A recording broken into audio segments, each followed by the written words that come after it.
Bonjour, chers amis, chers frères et sœurs en Christ, vous qui nous suivez sur cette chaîne Maranatha Télévision, soyez les bienvenus sur ce plateau qui est celui de l'émission Je médite, une émission qui vous est proposée de manière quotidienne pour partager la parole de Dieu autour du texte qui est proposé dans la communauté évangélique Maranatha. C'est un moment de partage, un moment où chacun peut donner son avis. Nous n'avons pas le monopole de la méditation du texte. Vous pouvez également, par vos commentaires, par les écrits que vous pouvez faire sur Internet ou même via Facebook, sur les réseaux sociaux, vous pouvez participer à cette méditation également. Comme nous l'avons déjà pris l'habitude de le faire, nous allons prendre un temps de prière, lire la parole de Dieu et sortir quelques éléments factuels pour nous nourrir. Et ensuite, nous prierons et nous nous séparerons, nous donnerons rendez-vous encore pour une prochaine fois. Si vous le voulez bien, nous allons lire ce texte, mais avant, permettez-moi de prier le Seigneur. Éternel, notre Père et notre Dieu, reçois tout l'honneur, reçois toute la gloire encore qui t'est due. Nous venons encore près de toi, humblement et avec toute admiration, nous approcher de ta parole, car elle nous a créés et elle a la solution à tous nos problèmes.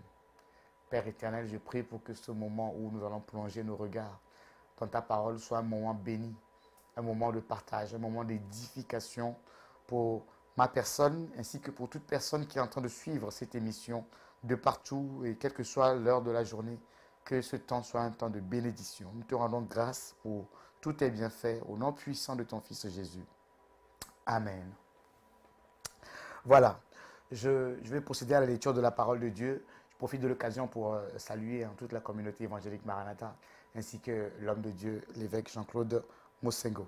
La Bible nous dit ceci dans le livre de Romains, le texte qui nous est proposé. Romains chapitre 12, à partir du verset 17 jusqu'au verset 21. Il est écrit, « Ne rendez à personne le mal pour le mal. Recherchez ce qui est bien devant tous les hommes. S'il est possible, autant que cela dépend de vous, soyez en paix avec tous les hommes. Ne vous vengez point vous-même, bien-aimés, mais laissez agir la colère. Car il est écrit, « À moi la vengeance, à moi la rétribution, dit le Seigneur. Mais si ton ennemi a faim, donne-lui à manger. S'il a soif, donne-lui à boire.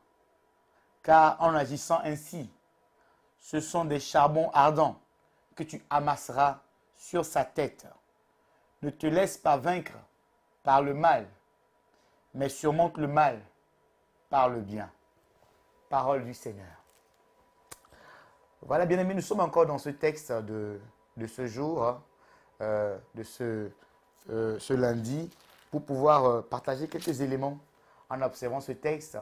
Et je voudrais partager un élément important. Bon, je rappelle le contexte, nous le savons, l'apôtre Paul est en train d'écrire cet épître aux Romains à l'église de Rome pour donner quelques recommandations. Et dans le chapitre 12, il a commencé à disséquer, à parler un peu des choses qui se passent dans l'église, dans la communauté, dans là où les enfants de Dieu s'assemblent, là où il y a une association d'hommes, il y a tout le temps des règles à rappeler. Et ce sont ces règles que l'apôtre Paul est en train de rappeler, en parlant du culte d'abord au début du chapitre. Et là, il est en train de finir sur les recommandations pratiques pour un bon fonctionnement au sein de la communauté. Donc, et ici, il finit son texte, ce chapitre, en parlant de la victoire sur le mal. Tout le texte peut être résumé par cette phrase-là. Nous devons apprendre à vaincre le mal par le bien. Ne pas nous laisser dominer par le mal. Parce que le mal nous guette à tout moment, à chaque instant. Et des fois, on peut se croire être dans le bien en agissant d'une certaine manière parce qu'on est victime d'une situation, parce qu'on a été blessé, parce qu'on a été atteint dans notre intégrité physique, dans notre honneur, et on se croit avoir le droit de faire certaines choses. Mais tout cela contribue à qui? Est-ce que cela donne gloire à Dieu? Posons-nous la question.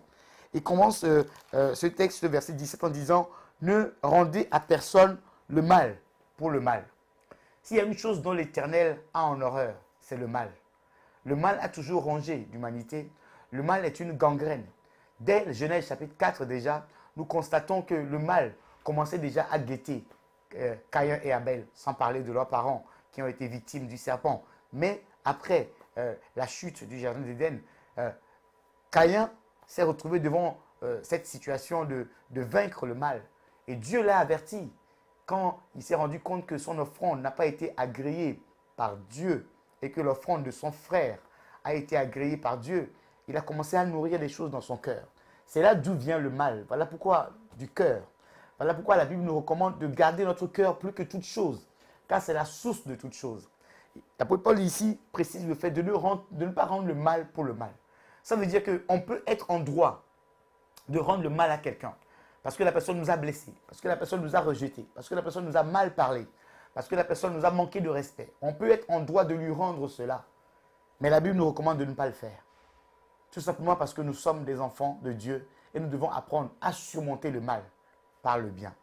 Ne pas rendre le mal pour le mal.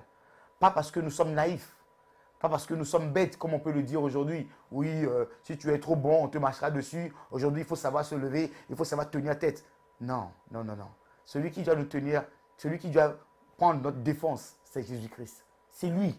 Et c'est ce qu'il dit dans sa parole. Il dit, à moi la vengeance, à moi la rétribution, dit le Seigneur. Et il précise en disant, si ton ennemi a faim, donne-lui à manger. Mais avant cela, il dit une chose importante que je vais partager avant de finir le fait de vaincre le mal par le bien. Il dit, tant que cela dépend de vous, s'il est possible, autant que cela dépend de vous, soyez en paix avec tous les hommes. Ça, c'est un élément important pour pouvoir jauger notre victoire sur le mal. C'est notre capacité à pouvoir être en paix avec les gens. C'est notre capacité à pouvoir parler avec les gens, quel que soit ce que ces personnes-là peuvent nous faire, quel que soit le tort que ces personnes-là peuvent nous causer. Qu'est-ce qu'il y a de plus merveilleux que de pardonner à quelqu'un? Malgré le mal que la personne est en train de te faire, malgré les coups que la personne est en train de te donner, toi tu restes ferme dans tes principes en refusant de rendre le mal, pour le mal. Tant que cela dépend de vous.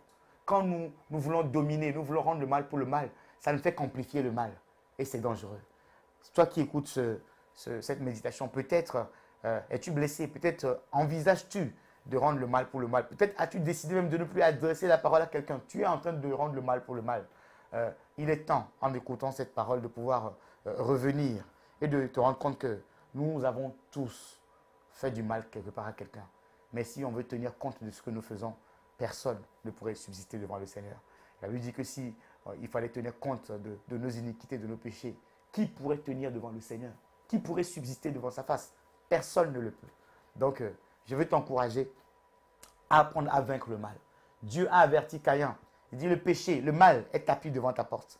La porte, c'est l'endroit où passent les choses pour entrer dans nos vies. Et il dit le mal est tapis là. Il t'appartient à toi de dominer sur le mal. Le mal peut toujours arriver, mais nous devons dominer le mal par le bien. Tu dois apprendre à dominer le péché. Tu dois apprendre à dominer la rancœur. Tu dois apprendre à dominer la haine. Tu dois apprendre à dominer la jalousie afin que ces choses-là ne puissent pas triompher de toi. Je prie vraiment pour que le Seigneur nous fasse grâce dans ce sens. Et il finit en disant, ne te laisse pas vaincre par le mal, mais surmonte le mal par le bien. C'est sur cette parole-là que je voulais finir ce temps de méditation. Si vous le voulez bien, nous allons prendre un temps de prière. Notre Père, nous te rendons grâce pour ta grande fidélité et ta grande bonté dans notre vie. Ta parole est encore une lumière encore sur nos sentiers, encore aujourd'hui, et nous éclaire. Là où mon frère, ma soeur étaient en train de te laisser gagner par le mal, par la vengeance, par la colère, par la haine, par les blessures qu'on a pu lui causer dans sa vie. Je prie, Seigneur, pour qu'en écoutant cette parole, ô Dieu, qu'il puisse se redresser, qu'il puisse se relever, qu'il puisse, Seigneur, comprendre que vaincre le mal par le mal n'est pas la solution, mais nous devons vaincre le mal par le bien. Accorde-nous la force, comme le Seigneur Jésus-Christ, quand on le clouait à la croix, il a prié pour ceux-là qui le clouaient à la croix. Il a dit, Père, pardonne-leur, car ils ne savent pas ce qu'ils font. Donne-nous d'avoir ce courage. Donne-nous d'avoir cette force vraiment de tenir et d'apprendre à surmonter le mal par le bien. Au nom puissant de ton Fils Jésus, j'ai ainsi prié. Amen. Voilà, bien-aimés, nous sommes arrivés au terme de notre émission de ce jour. Je vous donne rendez-vous encore demain. N'hésitez pas à partager cette vidéo sur les réseaux sociaux. Nous sommes également présents sur la chaîne 142, le canal 142 de Orao Télécom. Nous sommes une chaîne de télévision à part entière. Je vous encourage à faire en sorte de ne pas vous laisser vaincre par le mal, mais dominer le mal par le bien. Soyez bénis. Je vous donne rendez-vous encore demain pour un temps de partage de la parole de Dieu. À très bientôt. Ciao.